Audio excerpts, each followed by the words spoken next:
उत्तर प्रदेश में मुहर्रम को लेकर जारी सरकारी सलाह पर जिला मजिस्ट्रेट रविंद्र कुमार मंदर ने कहा, हम मुहर्रम के लिए पूरी तरह तैयार हैं।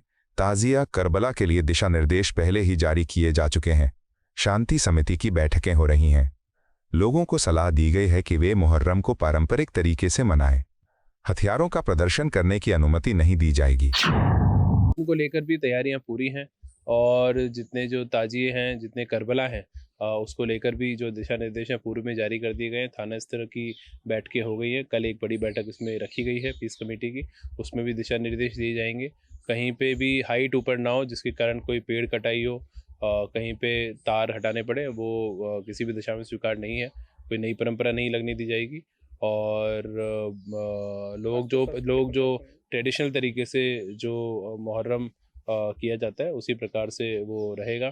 और सार्वजनिक जो हस्तक्षेपों का प्रदर्शन है वो जो प्रतिबंधित होंगे वो प्रतिबंधित रहेंगे, उनको अलाउ नहीं किया जाएगा। शिवसेना सांसद संजय राउत ने कहा, पिछले 10 सालों से कानून व्यवस्था का दुरुपयोग किया जा रहा है। सुप्रीम कोर्ट और चुनाव आयोग सहित न्यायपालिका ने शिवसेना और एनसीपी एससीपी के साथ अन्याय किया है। कौन दबाव में फैसला सुना रहा है? हमें न्याय पाने के लिए निष्पक्ष जांच की जरूरत है। तो न्याय व्यवस्था को यूज किया जाता है, खास करके 10 साल में हो गया है। ये सिर्फ जस्टिस आपको मालूम होना चाहिए। जिस तरह से शिवसेना, बाला साहब ठाकरे की ओरिजिनल शिवसेना, शरद पवार साहब की राष्ट्रवादी कांग्रेस पार्टी, दोनों के ऊपर जिस तरह से न्यायालय ने भी अन्याय किया है, सुप्रीम कोर्ट ने अन्याय किया है, चुनाव आयोग ने अन्याय किया है और सब लोग चुप बैठे। एक पार्टी जो बाला साहब ठाकरे जी ने बनाई, शरद पवार साहब ने बनाई, उस पार्टी को आप खींच कर हमारे हाथों से गलत तरीके से किसी और के हाथ में देते हो। और हम आज भी तारीख पे तारीख के चक्कर में सुप्रीम कोर्ट के सामने गुहार लगाकर बैठे हैं। उस बारे में भी चीफ जस्टिस साहब ने सोचना चाहिए कि ये देश में क्या हो रहा है, न्यायालय पर किसका दबाव है। हाँ, ये निर्णय और ये फैसले नरेंद्र मोदी जी और अमित शाह जी को चाहिए, वो कौन दे रहा है और किसके दबाव में मिल रहे, ये भी बड़ी बात है। संभल के डीएम राजेंद्र पेंसिया ने कहा, संभल में हर जगह अतिक्रमण विरोधी अभियान चल रहा है। जहां भी सार्वजनिक भूमि, सड़क या नालों पर अतिक्रमण है, उसे हटाया जा रहा है।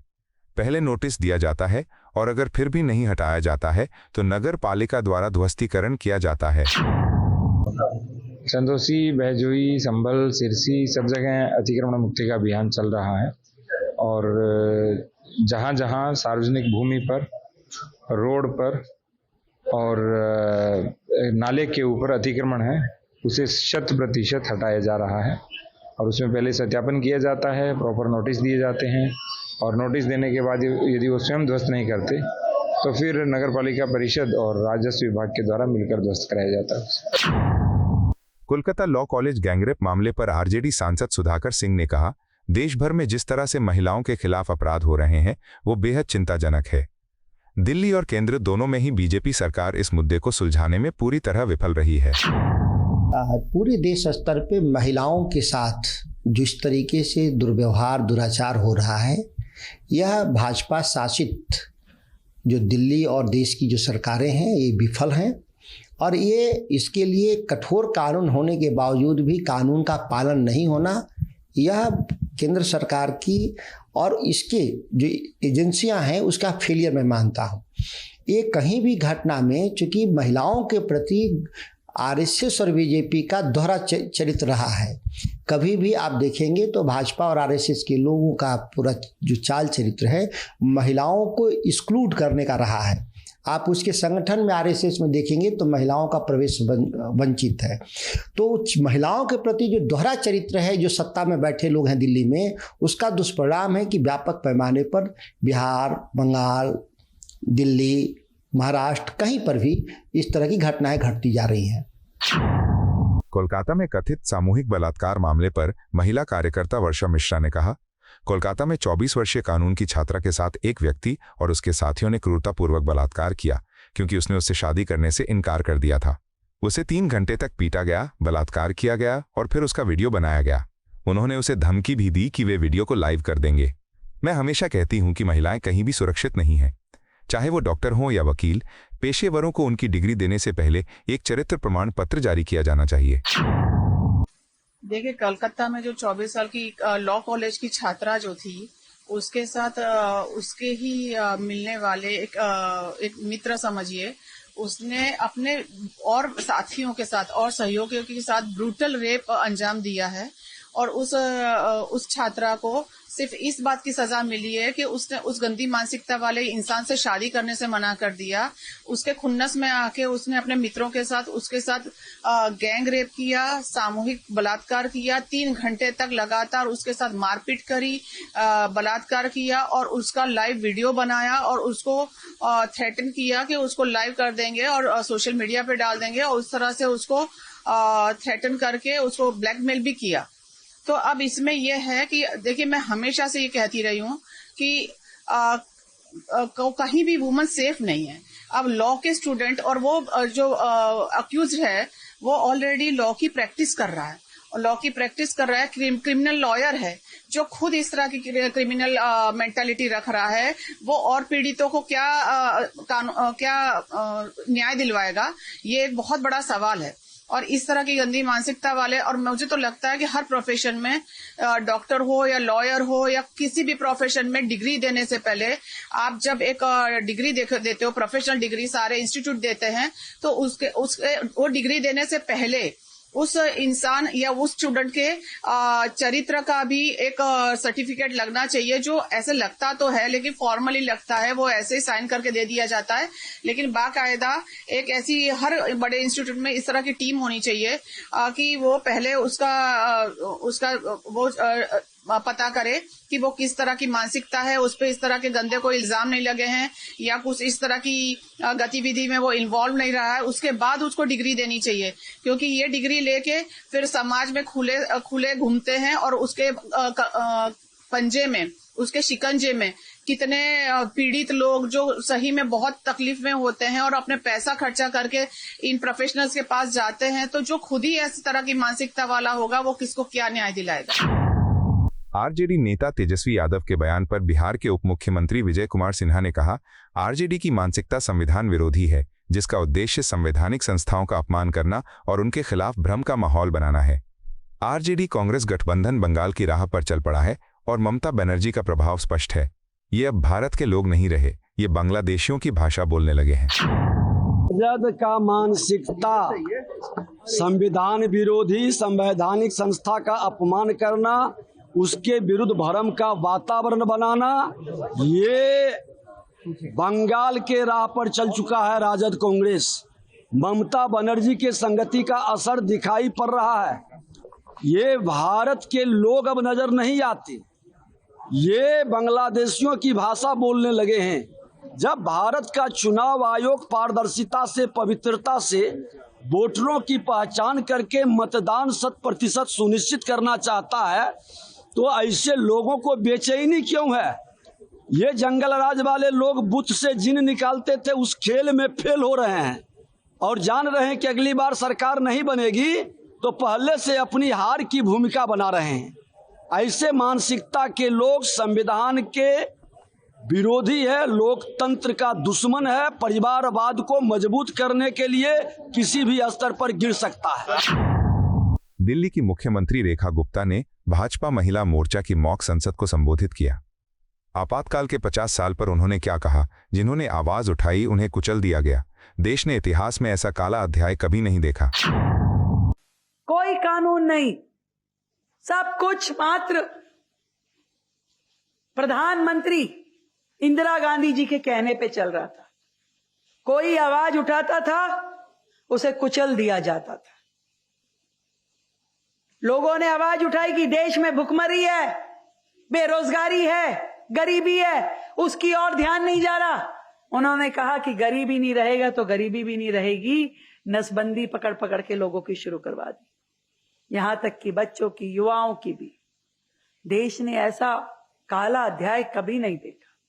आप सोच के देखिए, आज से उस समय को कंपेयर कीजिए। क्या संभव है आज के समय में कोई इतना सा भी कानून से दाएं या बाएं कर दे? संविधान को पूरी तरीके से गला घोट दिया गया। कोलकाता में कथित गैंगरेप मामले पर केंद्रीय मंत्री अर्जुन राम मेघवाल ने कहा, पश्चिम बंगाल में कानून व्यवस्था की स्थिति खराब हो गई है। तुष्टीकरण की राजनीति के कारण यह और भी खराब हो रही है। इसका नतीजा आप देख सकते हैं। ये बंगाल के लिए दुर्भाग्यपूर्ण स्थिति है। ये बंगाल पर कलंक है। वेस्ट बंगाल में पूरी कानून की व्यवस्था बिगड़ी हुई है और जो तुष्टीकरण की राजनीति है उसके कारण और बिगड़ते जा रही है। उसी का ही ये परिणाम आपको देखने को मिला। और आप सवाल मेरे से इसलिए कर रहे हो कि भाई मैं देश का कानून मंत्री हूं, तो मैं निश्चित रूप से आपको बता रहा हूं जो मुझे जानकारी मिली है कि ये अपीचमेंट पॉलिसी के कारण इस तरह की घटनाएं ज्यादा हो रही है। ये बंगाल के लिए दुर्भाग्यपूर्ण स्थिति है, कलंक है बंगाल पे। बिहार में मतदाता सूची संशोधन विवाद पर समाजवादी पार्टी के प्रवक्ता फखरुल हसन चांद ने कहा, महाराष्ट्र विधानसभा चुनाव में मतदाता सूची को लेकर चुनाव आयोग के पास अभी भी कोई जवाब नहीं है। अब जिस तरह से तेजस्वी यादव ने बिहार में मतदाता सूची संशोधन पर सवाल उठाए हैं वह पूरी तरह से जायज है। चुनाव आयोग की निष्पक्षता और पारदर्शिता पर लगातार सवाल उठ रहे हैं। विपक्ष सतर्क है और अपना काम बखूबी कर रहा है। देखिए, जिस तरह से महाराष्ट्र के चुनाव में वोटर्स की संख्या को लेके, वोटर लिस्ट को लेके आज तक उस पे विवाद हो रहा है, लगातार उस पे सवाल उठाए जा रहे हैं। चुनाव आयोग के पास बहुत सवालों के जवाब नहीं है। उत्तर प्रदेश के विधानसभा चुनाव में जिस तरह से वोटर लिस्ट के साथ उसमें बहुत बड़ी संख्या में वोटर्स के नाम को काटा गया, घटाया गया, जिसको लेके समाजवादी पार्टी ने शपथ पत्र भी दिया था, लेकिन आज तक कोई कार्रवाई नहीं होती, कोई जवाब चुनाव आयोग की तरफ से नहीं आता है। और अब बिहार में जिस तरह से वोटर लिस्ट संशोधन को लेके तेजस्वी यादव जी ने सवाल उठाए, वो सवाल बिल्कुल जायज हैं, क्योंकि चुनाव आयोग की निष्पक्षता पे, पारदर्शिता पे लगातार सवाल उठ रहे हैं और जो विपक्ष हैं वो सचेत हैं, लगातार इस तरीके के सवाल उठा रहे हैं। समाजवादी पार्टी समझती है कि जो सवाल उठाए गए हैं उन सवालों का जवाब चुनाव आयोग को देना चाहिए। निष्पक्ष चुनाव हो, इसकी जिम्मेदारी चुनाव आयोग की है, लेकिन पिछले कुछ समय से चुनाव आयोग अपनी उस जिम्मेदारी का निर्वहन नहीं कर रहा है। इसलिए विपक्ष के जो नेता हैं वो सचेत हैं। ये एक अच्छा संकेत भी है। सर, राहुल का है वे समाधान नहीं बल्कि मनुस्मृति चाहते हैं। देखिए, जिस तरह से भारतीय जनता पार्टी ने नारा दिया था 400 पार 400 पार 400 पार, संविधान को बदलने के लिए नारा दिया था, जनता ने जवाब दिया था। और उस चुनाव के बाद भारतीय जनता पार्टी कहती नहीं थकती थी कि ये भ्रम फैला रहे थे कि हम संविधान बदलना चाहते थे। कोई संविधान हम बदलना नहीं चाहते थे, लेकिन कुछ ही समय बाद फिर से भारतीय जनता पार्टी और आरएसएस अपने उसी रंग में नजर आ रहे हैं। वो लगातार संविधान पर सवाल उठा रहे हैं। संविधान की प्रस्तावना में समाजवाद शब्द को लेके, धर्मनिरपेक्ष शब्द को लेके सवाल उठा रहे हैं। ये सवाल प्राथमिक हैं, फिर आगे कुछ सवाल उठाएंगे। इसलिए समाजवादी पार्टी बाबा साहब के संविधान के साथ किसी भी छेड़छाड़ को बर्दाश्त नहीं करेगी। दिल्ली के मंत्री प्रवेश वर्मा ने सीएलसी और डीएसबी सुविधाओं का दौरा किया। उन्होंने कहा, हमें मुनक नहर से सीएलसी और डीएसबी नहरों के माध्यम से पानी मिलता है। बड़ी मात्रा में पानी की हानि की सूचना मिली है। हम ये देखने के लिए यहाँ आए हैं कि हम इस पानी की हानि को कैसे कम कर सकते हैं, हम क्या कदम उठा सकते हैं ताकि हम दिल्ली के लोगों को अधिक पानी उपलब्ध करा सकें। हम आज सभी अधिकारियों के साथ इस पर विचार करने के लिए यहाँ आए हैं। नहर से हमको जो पानी मिलता है डीएसबी और सीएलसी कैनाल के थ्रू, इसमें बहुत सारा वाटर लॉस होता है। तो ये हम अभी यहाँ पे देखने आए हैं कि वाटर लॉस को कैसे मिनिमम करें, यहाँ पे क्या क्या कदम उठाएं ताकि दिल्ली की जनता को हम अच्छा पानी दे सके, ज़्यादा पानी दे सके। तो जो हम सारे वाटर लॉस को कैसे कवर कर सकते हैं उसके ऊपर में कदम उठाने के लिए आज सभी अधिकारियों के साथ में यहाँ पे आए हैं। हरियाणा के सीएम नायब सिंह सैनी ने कहा, चुनाव के दौरान राहुल गांधी पवित्र संविधान की किताब उठाकर प्रचार करते हैं कि अगर मोदी जी प्रधानमंत्री बन गए तो संविधान खत्म हो जाएगा। मोदी जी के नेतृत्व में ये देश संविधान के हिसाब से चल रहा है। मैं कांग्रेस के लोगों से पूछना चाहता हूं कि क्या आप आपातकाल के लिए देश से माफी मांगेंगे? आपने आज तक माफी नहीं मांगी। 1984 में एक खास समुदाय का कत्लेआम हुआ और उसके लिए भी कोई माफी नहीं मांगी गई। आज से इनकी चौथी पीढ़ी चल रही है। चौथी पीढ़ी की आज भी अगर इलेक्शन आ जाता है तो उनका चौथी पीढ़ी का युवराज वो उस पवित्र संविधान की बुक को उठा करके इस प्रकार का दुष्प्रचार करता है कि अगर मोदी जी प्रधानमंत्री बन गए तो संविधान खत्म हो जाएगा। ये बात बोलता है। मोदी जी के नेतृत्व में यह देश संविधान के अनुरूप चल रहा है। आज हम सब देख रहे हैं इन पिछले 11 वर्षों में देश ने एक नई करवट ली है, परंतु हमने कहा भी है कि आप अपने पूर्वजों की जो उनके कार्य रहे हैं, कम से कम जब शीशा देखते हैं तो शीशे में शीशा खराब नहीं है, आपका चेहरा खराब है।